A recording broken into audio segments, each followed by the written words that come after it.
Well, good morning and welcome. Such is the nature of life that all it asks and all it wants is the opportunity to appear. You are that opportunity, and so am I, and so it is. Welcome, everyone, to CSL Midtown, coming to you this morning from Atlanta, Georgia. And, we have all been through recently in this part of the world a pretty horrific storm that came through, and just acknowledging that and knowing that even in these situations that we can see the good that there is to see, and see the people who are reaching out to help and support those who need that. We are so glad that you have joined us today, and we welcome all people, no matter who you are and where you are in your life. We welcome all who are listening online, either live now or on a recording. Our center does reflect the beautiful, diverse tapestry of life that is everywhere present. So we welcome you, whoever you are, and whatever path brought you here today. And we know that you are an individual expression of the divine life in which we all live. You are welcome to participate here today and to become part of our community. We hope that those of you who are watching our broadcast on social media, such things like Facebook or YouTube, that you would like and share this with your friends. So join us. This is the last Sunday in September, so we're going to be wrapping up our talk about peace. For a better understanding of who we are and what we teach, we're going to listen now to the Declaration of Principles. And I think some of this is actually the voice of Ernest Holmes, as assisted by some technology. So here comes our Declaration of Principle. A few of the Declaration of Principles we live by. I believe in one God, one absolute power, and first cause to all things. I believe that this power is perfect love, and it creates out of a desire to express love. I believe all thought is creative, and how I choose to think creates my personal experience. I believe in the unity of all life, and the immortality of the individual soul forever unfolding. I believe in the eternal goodness, the eternal loving kindness, and the eternal givingness of God to all. And so it is. So grateful. Hey. All right. Technology. Wow. Anyway, I just wanted to say my name is Judy Ailey, and I'm the moderator for today's service. And today we actually have a guest practitioner joining us. Tony Jenkins is a practitioner at the Spiritual Living Center of Atlanta, and he is here to share a few words of wisdom and to lead us in this spiritual mind treatment. Tony his specialty is working with people who have severe trauma, and he helps people to figure out how to lead their best life. He's been a practitioner since 2018 and serves as the vice president of the board of SLCA. So this morning, join me in welcoming Tony Jenkins, practitioner. We're so glad you're here today. Thank you. Thank you. It is my pleasure to be here with you this morning. And so throughout the month of September, all Center for Spiritual Living are talking about peace. And so I will be doing the affirmative prayer in just a moment, but let's talk about how can we create more peace in our lives and make it a centerpiece for us. So one of the ways that I try to stay with peace is that I have a question I use whenever I'm presented with a conflict or a situation that is new and I don't know what to do. And that question I pose is, do I want to be right, or do I want to have peace in this moment? Now, many of you may think, oh, well, I want both. I want to be right and I want peace. Well, that's a great place to be, but sometimes we can't necessarily get that. And so we have to make a choice. Which one do we want to be truly? And this question helps me to remember that if I'm going to choose peace in this moment, then that means I have certain behaviors that I have to do in order to make that work. That looks like I can't be unkind to someone. I can't use words that may hurt their feelings, bring about resentment or defensiveness. It means that I have to act in a way that shows compassion or love to the other person. What it boils down to is I have to make a choice. And that's what's the key piece to this is peace is a choice that we have to make every moment of every day. We don't just decide that we're going to be peaceful people and then that's it. And so this question has been the guiding force that has allowed me to get through many difficult situations and allowed me to just remind me that what am I doing in this moment that is living up to that way of being? Hopefully you can take this same question and use it in your daily practice as well. And this will guide you whenever you are faced with difficult situations. All right. And so what I'd like for us to do at this moment is let's go ahead and just relax, take a few cleansing breaths, and we're going to move into a spiritual mind treatment. I'm going to do this spiritual mind treatment in the first person, but know that this is a treatment that is for anyone who is listening. Take whatever you choose from this as your own, and anything that doesn't resonate with you, drop it to the side.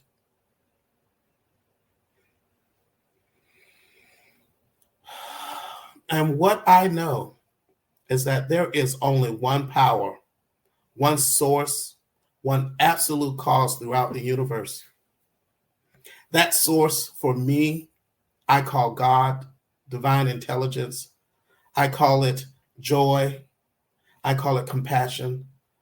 Some call him Buddha. Some call it Krishna. There are many names that we use for this divine intelligence, but the name isn't important.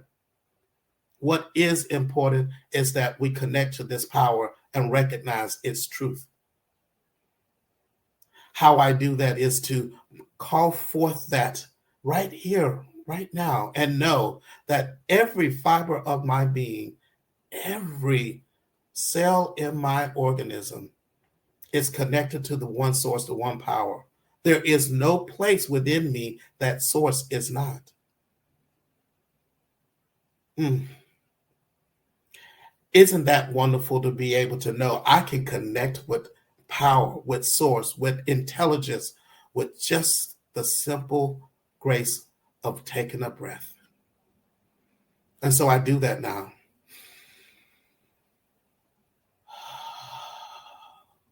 Recognizing that truth, it reminds me that I can choose peace each and every moment, because as I can focus on my breathing, I can also focus on being compassionate, being loving, being kind, and being that which others feel safe, secure, and held in their arms. What I know is as I engage in this, as I show up as a loving person, then I am always acting in a peaceful manner. That is how I choose to participate each and every day.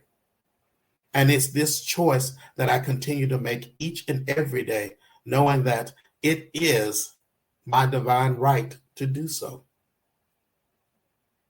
I'm so grateful for being able to understand this principle and make use of it every day. I'm so grateful to have the opportunity to share this knowledge with others, whether it is someone at a center or just someone on the street. I'm grateful to be a part of a community that helps remind me when I forget this sometimes.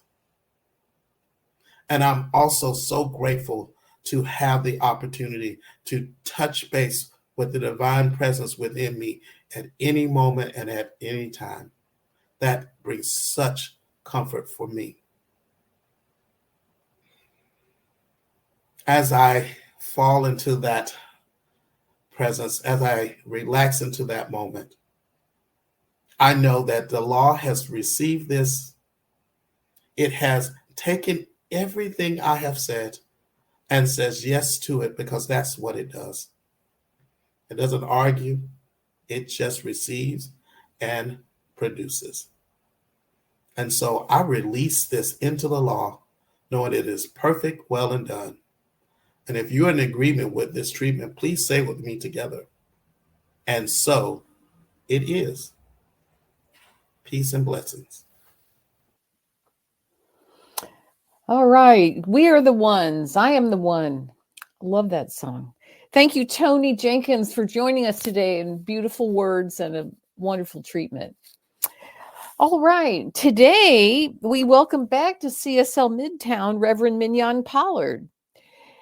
Reverend Pollard is a Center of Spiritual Living licensed minister of religious science and has been a practitioner for 10 years. She graduated from the Emerson Theological Institute in 2020 and completed additional classes at the Holmes School of Spiritual Leadership in 2021. She is a staff minister at the Center for Spiritual Awareness in West Sacramento, California. She teaches CSL classes and workshops, and we are just so excited to have her back. And so we welcome Reverend Pollard this morning to finish up our month on teachings of peace. Welcome, Reverend Pollard. Thank you. Thank you. It is so good to be with you this morning. And hopefully everyone is taking comfort and is safe and sound. Well, this morning I get an opportunity to wrap up this series on peace. The peace that has been explored has been inner peace, it's been peace with others, peace in the community, and world peace. And today what we're going to do is we're going to put it all together, and we ask ourselves this question: what is mine to do? What is mine to do to have a grand rising and to reveal peace on earth right now?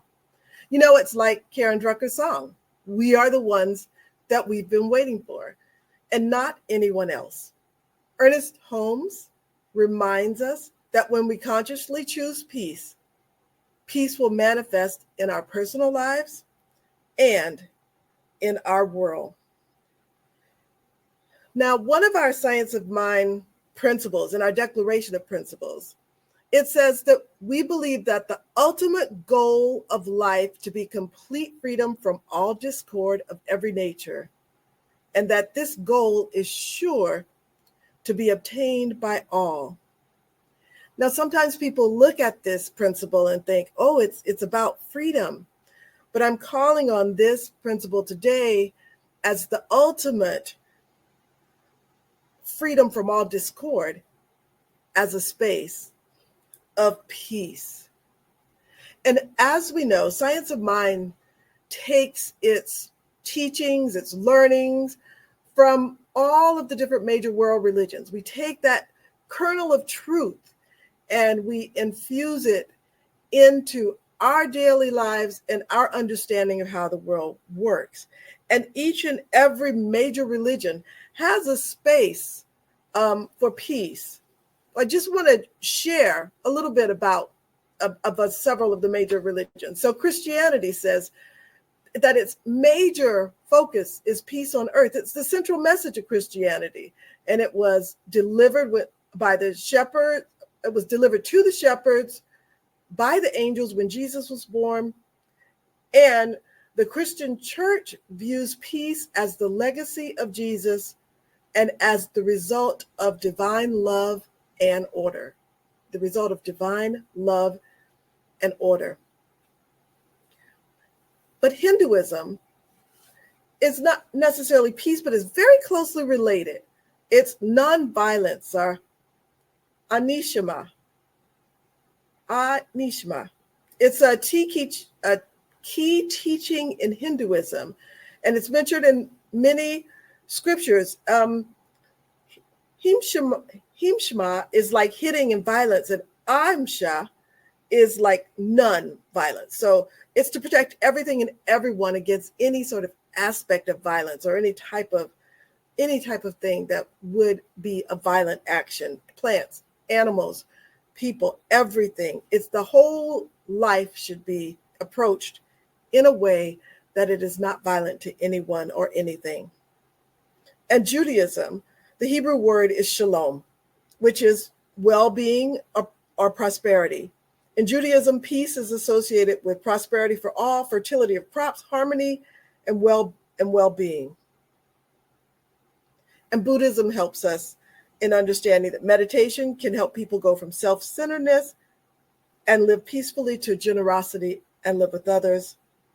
And finally, Islam also states that some people say if Christianity is love thy neighbor, then Islam's teaching is to seek peace, and peace everywhere. Is not just to love thy neighbor, but to offer that peace everywhere. Peace is a central tenet of the Islamic religion. So peace is there. It's that thread. It's a thread just like love, one peace throughout all the major world religions. But just to remind you, really, if you want to have peace, then peace within yourself, within your consciousness. When you get that peace within your consciousness, it's that peace that radiates outwards. I mean, have you ever been around someone and you can sense that space of calm, that place of stillness? I think subconsciously it must have come to me because I'm wearing sort of this orange. And when I think of peace and when I think of that stillness and when I think of that sort of deep reservoir of someone walking into the room and changing the whole atmosphere of the room with one of peace, calm, and stillness, I think of the many Buddhist nuns and that I have met, or the many Buddhist practitioners and priests that I have met, and those who study deep meditation. You can feel that sense of peace inward radiating out. So peace in the world and world peace it's a grand idea. It's a huge vision. But it's one that we can cultivate that peace in ourselves and in our immediate surroundings. Peace in relationships and in the way we move in the world is a practice. Peace is not just a principle, but peace can also be a practicing peace, walking in the world in peace. So like when the flood waters are rising, when we're stuck in traffic, or when someone does something wrong or annoying to you when you're on your job, or in your volunteer duty, instead of your first word being a judgment or a harsh thought or word, perhaps it's a breath. And this is practicing peace, practicing compassion within ourselves and for others. Now, I can't say that I do this automatically if I'm in any of those situations, but it is a practice. And as we come in closer into that feeling, that connection with God, with breath, with the universe, with our oneness, we can move from that space of annoyance to a space of peace and begin to move into that field. I know that we can make a difference and that peace can happen. And peace is a vision. Peace is a vision that each and every one of us can hold. And it's hard to believe that when sometimes you open up the Sunday paper. In the past, I would get a big, thick New York Times and go to have a brunch. And this was before I was going to CSL or any church regularly. Sort of my church was sort of going out, getting brunch, getting the New York Times, opening up, looking at it. And wow, the first thing you see when you open the pages is war and conflict and discord. But there is indeed, we can indeed hold a vision for absolute peace. And the way we can hold that vision for peace is multiple ways. But I love this. This isn't something that's absolutely new. This is something that has been going on for a while. There's been conflict, there's been war, and there's been other types of things out there in the world. So this idea of world peace, this idea of becoming a peacemaker, this idea of walking in peace, I love it. There was a conversation between William Hornaday, who was one of the first deans of the school for Ernest Holmes, when he started his school to teach practitioners and ministers. And William Hornaday was one of those people that were working there. And there was a conversation recorded between William Hornaday and Ernest Holmes. And they were really turning over this idea of, how can we think about this big grand thing of world peace? And Hornaday says to Holmes, he says, how can you and I be at peace as long as other people on earth are obliged to live in horror? A child is murdered, dictators impose slavery on societies. How can we know comfort when other people's lives are tragic? And Ernest Holmes said to him, he says, there's evidence that humanity is evolving. And I look to the day when we overcome our experiences and raise triumph over our present limitations. There are mysteries, but we know there's also the law. And in order to abide here, we must have very positive acceptance of the ultimate goodness of life, towards which goodness is where I believe we are traveling. We all have a choice in this life, but the universal intelligence must be the essence of goodness and beauty and truth.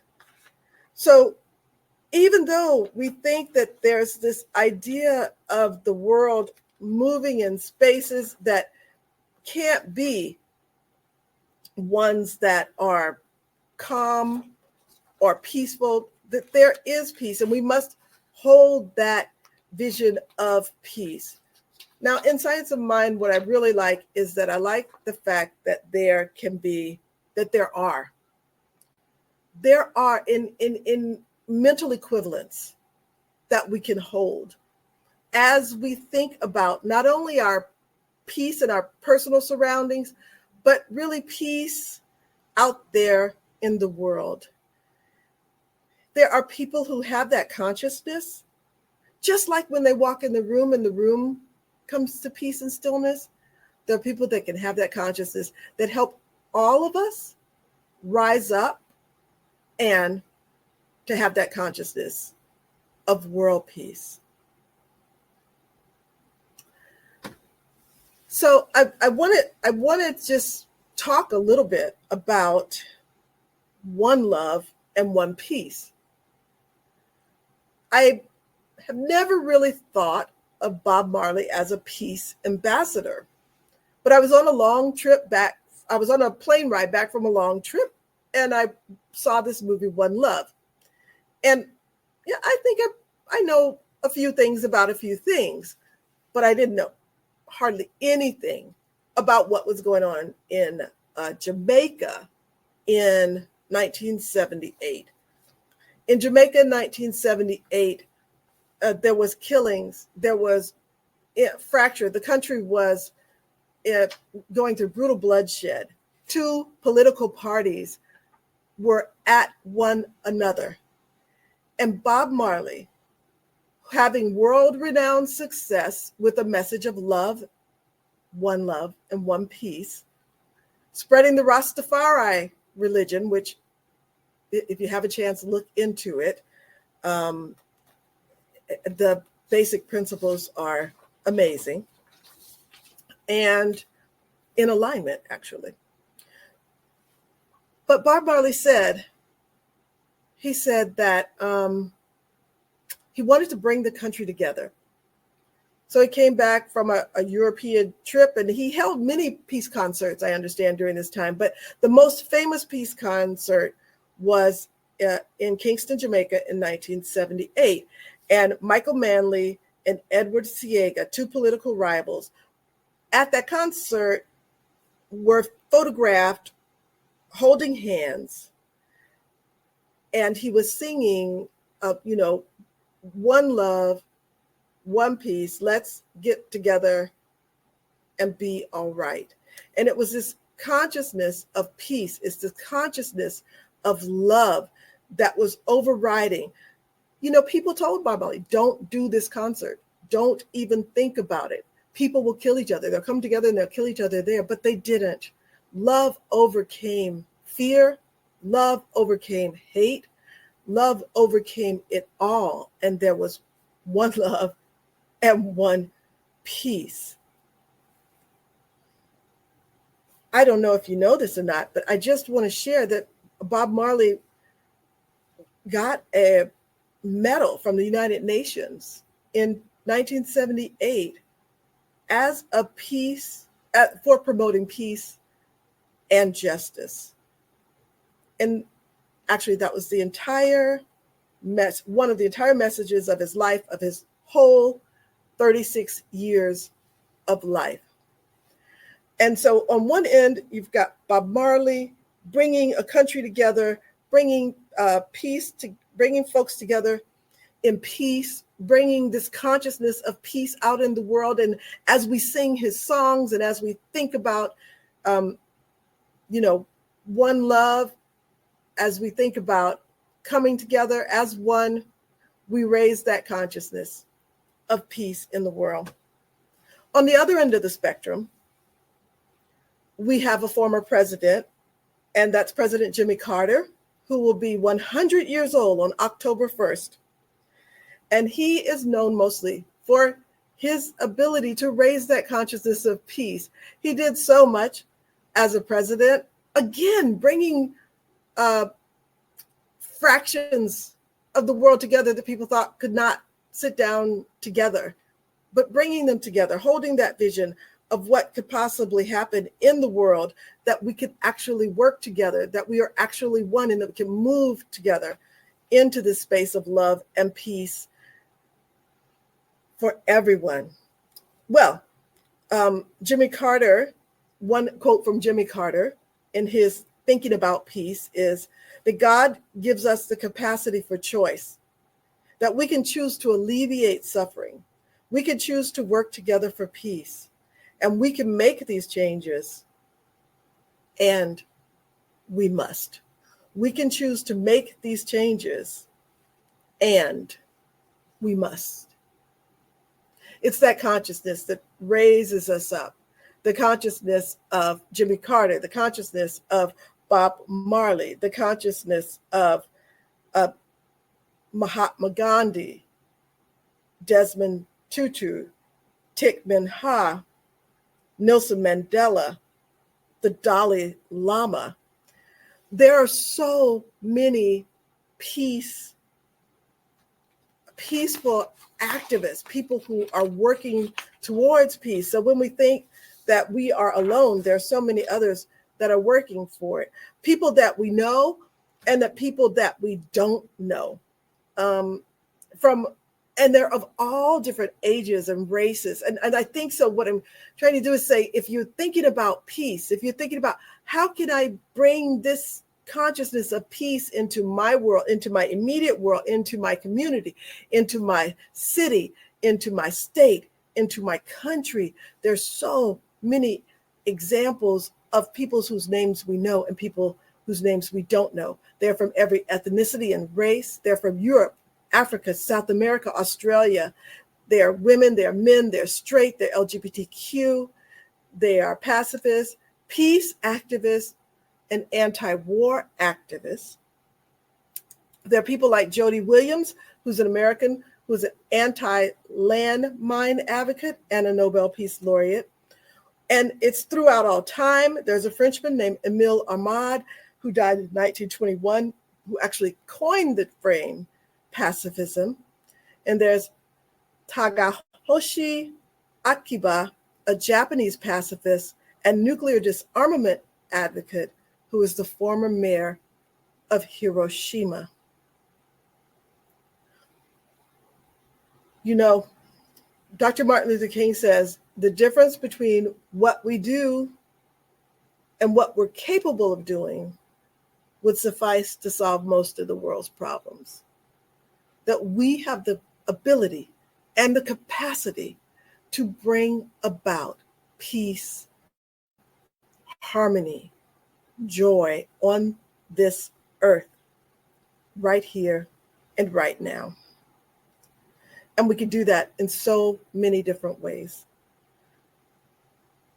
When I think about peace and what we do and what we do well here at the Centers for Spiritual Living, is I think about meditation and prayer. And mostly I think about this meditation and prayer for world peace. Because when it's been proven, studies have proven that when we pray and when we come together, that this united consciousness actually can raise the field of awareness and actually impact. So there was a study done around Washington, D.C., and there were folks that prayed together, multiple groups that prayed together over a certain period of time. They measured the incidence of violence before those prayers and the incidence of violence after that field of prayer was put over that particular metropolitan city. And during those times of prayer and meditation and focused attention by a group of people, they've studied and found that the violence did indeed go down, that the rates of violence went down.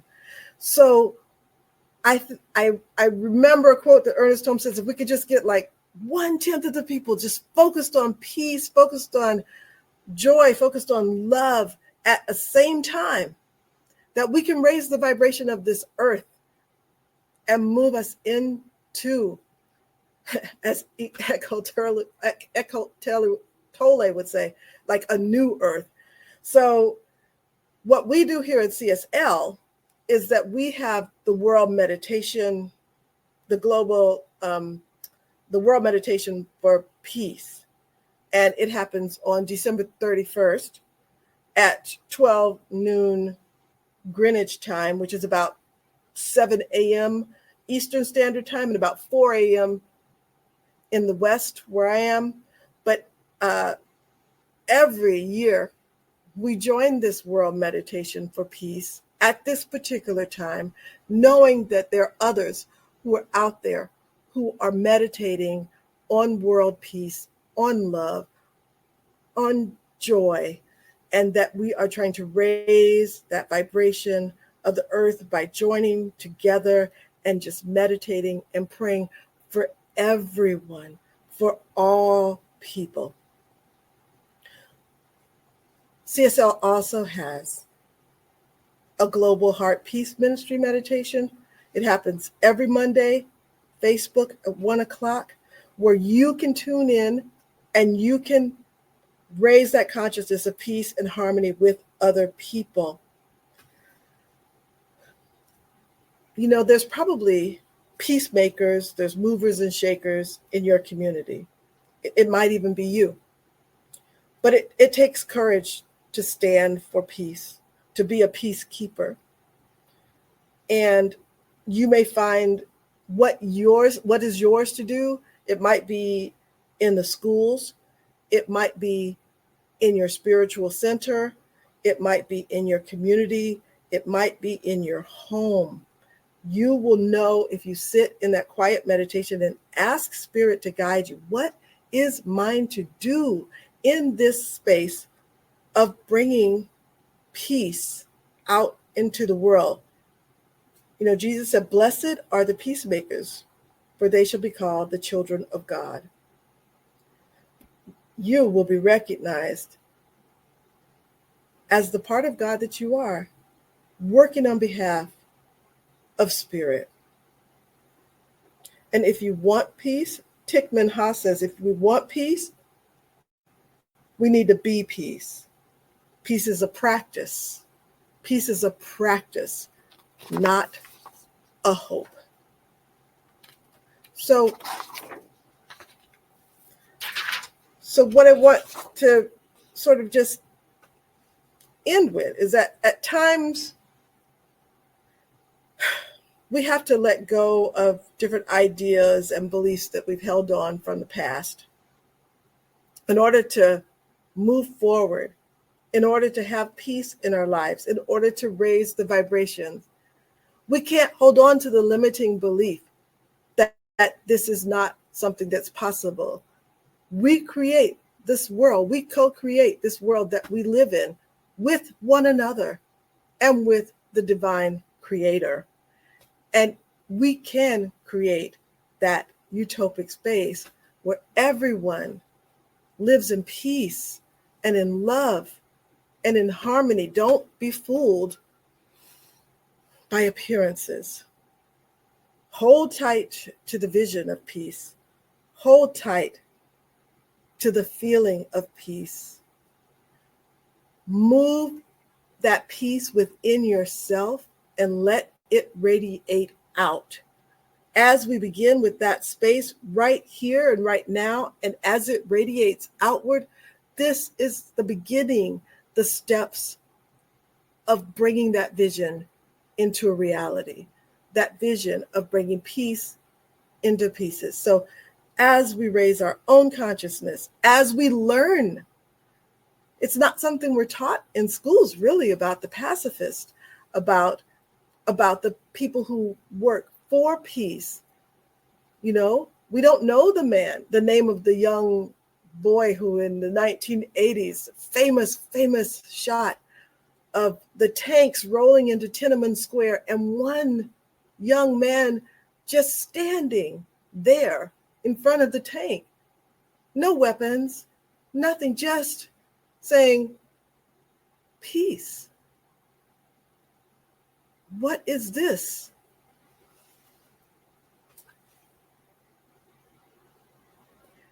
So the question we asked ourselves is, what do I need to do to have more peace in my own life? What do I have to do to have more peace in my immediate surroundings? What do I have to do to have and cultivate peace in my community, in my city, in my neighborhood? Is it a new spiritual practice? Sure. Can we treat peace as a spiritual practice? Can we practice peace and compassion with every step and every breath? Can we release or let go of some situation or circumstance that no longer serves our higher good? Can we release a limiting belief? Can we know deeply that peace is possible, that peace for everyone is possible?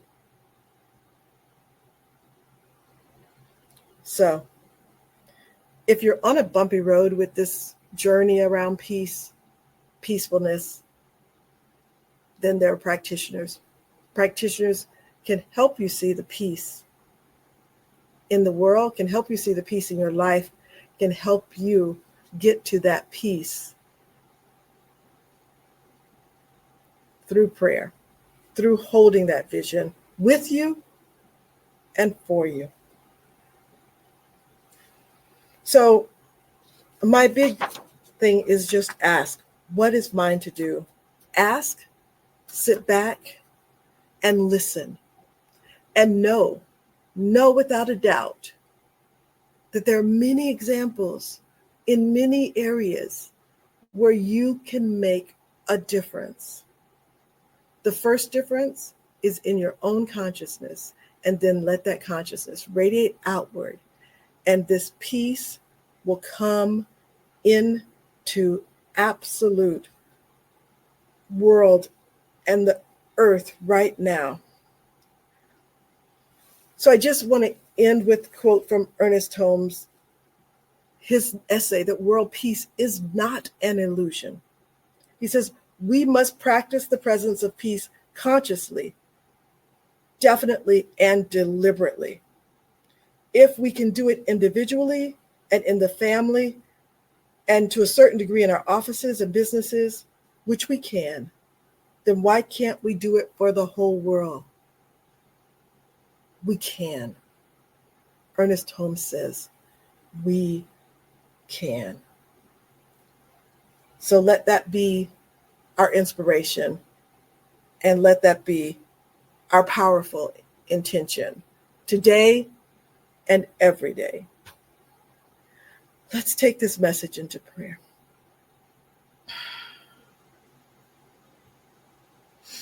I know that there is one and only one. There's one energy that is out there that is of peace and love and continual evolvement into higher and higher vibrations. And I radiate that vibration of peace and love and joy. And each person here radiates that vibration of peace and love and joy. And I speak my word that as we come together and as we work individually and as we raise our consciousness to this consciousness of walking daily in peace and love, that the world's vibration is raised and that peace and love becomes the norm. It is the norm upon which each and every person walks on this earth. And I am so grateful and thankful. I am so grateful and thankful for all those peacemakers, all those people who have raised our consciousness around pacifism, around nonviolence, around walking in peace and love and harmony. I'm so grateful and thankful for all of the teachers before, so grateful and thankful for all of the wise words, so grateful and thankful for all of the prayers, so grateful and thankful for this planet continually evolving into this peace and love sphere spinning through the world, spinning through space. I'm so grateful and thankful for it. And I release this word into the law. And together we say, and so it is. So it is. So it is. Thank you so much, Reverend Mignonne. There's a lot to think about in that talk she gave us this morning. And now it's time, and we're appreciative of all the speakers that we have, but especially each Sunday that we get to hear these inspired talks, thought-provoking talks that Centers for Spiritual Living Midtown bring you each and every week. And I'd like to consider asking you to elevate your contribution so we can keep doing this each and every Sunday, where you can donate at cslmidtown.org/donate, or you can click on the QR code when it comes up in the window and our affirmation of prosperity. I live in a universe of abundance. As I freely and joyfully give, I join in the divine flow. And all that I share with life returns to me multiplied abundantly. And so it is. I know we have a few announcements. I'd like to thank our practitioner this morning, Tony Jenkins. Thank you so much. Reverend Mignonne, what an awesome talk. Next week, we're going to be online. It's the first week of October, but we're going to be online. New theme for that month is the power. So we've got that. And the following week, the second week, we will be live in person. So if you're coming in person, it's the second weekend in October to come and visit us there. And right now, we've got our discussion group on Zoom. So if you want to join us over there, visit the website, cslmidtown.org, and scroll down. It'll take you to the Zoom link. There's a little code. Grab that code and join us in the Zoom room if you're not already there. So now I'd like to do our affirmation of life. I leave this place now knowing something better than I knew before. I go forth into the world with a heart full of love and a mind full of good sense. I look at the world in a greater way, knowing that I have within me everything I need to create the life I desire. I give thanks for this understanding, and I am grateful for the spirit of life that lives through me. And so it is. Have a great week, everybody.